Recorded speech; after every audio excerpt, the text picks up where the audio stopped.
ដោយទ្រាំមិនបាននឹងអំពើឈ្លានពានរបស់ប្រទេសខ្លួនលើកម្ពុជា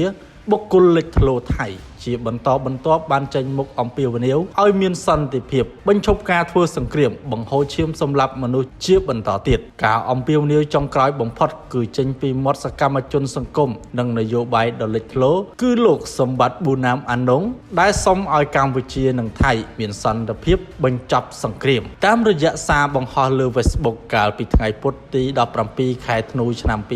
2025លោកសម្បត្តិបានសរសេរថាមនុស្សជាតិចាប់ផ្ដើមសម្លាប់គ្នាទៅវិញទៅមកតាំងពីព្រឹកស្រាងពីព្រោះពួកគេប្រជែងគ្នាដណ្ដើមយកដីកសិកម្មដែលមានជីវជាតិនិងប្រភពអាហារដ៏សម្បូរបែបនេះគឺជាបញ្ហាស្លាប់រស់ប្រសិនបើពួកគេមិនអាចទទួលបានអាហារទេពួកគេនឹងសម្លាប់គ្នាពួកគេនឹងត្រូវស្លាប់ដូច្នេះហើយការប្រកួតប្រជែងត្រូវបានចាត់ទុកថាជារឿងត្រឹមត្រូវ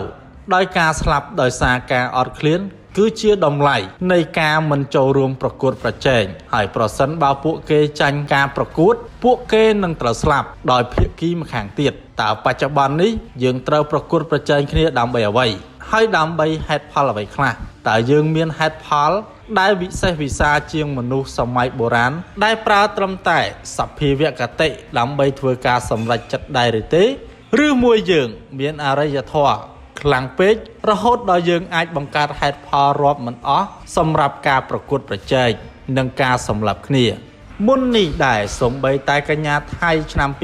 2025អូប៉ាល់ស៊ូចាតាក៏អំពាវនាវសុំសន្តិភាពផងដែរស្របពេលការប្រយុទ្ធគ្នានៅតាមព្រំដែនកម្ពុជាថៃបន្តក្តៅមិនថមថយនាងបាននិយាយថាជំរឿសដែលយើងធ្វើនៅថ្ងៃនេះនឹងកំណត់ជោគវាសនាមនុស្សជំនាន់ក្រោយដូច្នេះត្រូវជ្រើសរើសយកសន្តិភាពជាងសង្គ្រាមរឿងពាក់ព័ន្ធសង្គ្រាមនេះដែរលោកវិយ័តឆាមន្ត្រីដែលជាមេធាវីរបស់អតីតនាយករដ្ឋមន្ត្រីថៃលោកថាក់ស៊ីនស៊ីនវត្រាក៏បានប្រមានរួចទៅហើយដែរថៃនឹងរងការខូចខាតធ្ងន់ធ្ងរហើយមិនត្រឹមតែប្រតិកម្មហួសហេតុរហូតដល់ក្លាយជាឧក្រិដ្ឋកម្មសង្គ្រាមបំផ្លាញថវិការដ្ឋនិងបើកផ្លូវឲ្យក្រុមនយោបាយមួយចំនួនទាញយកផលប្រយោជន៍នោះទេសារព័ត៌មាន The Thai Post បានស្រង់សំណេរលើ Facebook របស់លោករឹតយ៉ាត់ដែលសរសេរបង្ហោះនៅថ្ងៃអង្គារទី16ខែធ្នូឆ្នាំ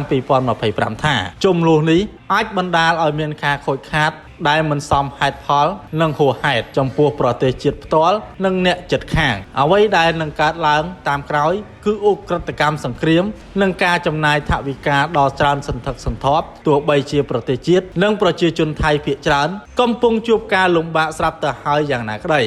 លោកបន្តថាយើងមិនត្រូវប្រើប្រាស់ទាហាននិងឧបករណ៍របស់យើងដោយធ្វេសប្រហែសនៅក្នុងជម្លោះដែលអាចដោះស្រាយបានតាមរយៈការចរចាបានទេកុំបំបាក់ស្មារតីហើយភ្លេចអំពើមនុស្សធម៌របស់អ្នកចំពោះគ្នាទៅវិញទៅមកកុំឲ្យអារម្មណ៍គ្រប់គ្រងរបស់អ្នកក្លាយជាឧបករណ៍សម្រាប់ផលប្រយោជន៍របស់អ្នកនយោបាយជះខ្ជាយថវិការដ្ឋបំផ្លាញទំនាក់ទំនងមិត្តភាពជាមួយអ្នកជិតខាងនិងបំផ្លាញកិត្យានុភាពរបស់ប្រទេសជាតិនៅលើឆាកអន្តរជាតិកម្រិតដែលមិនអាចត្រឡប់វិញបាន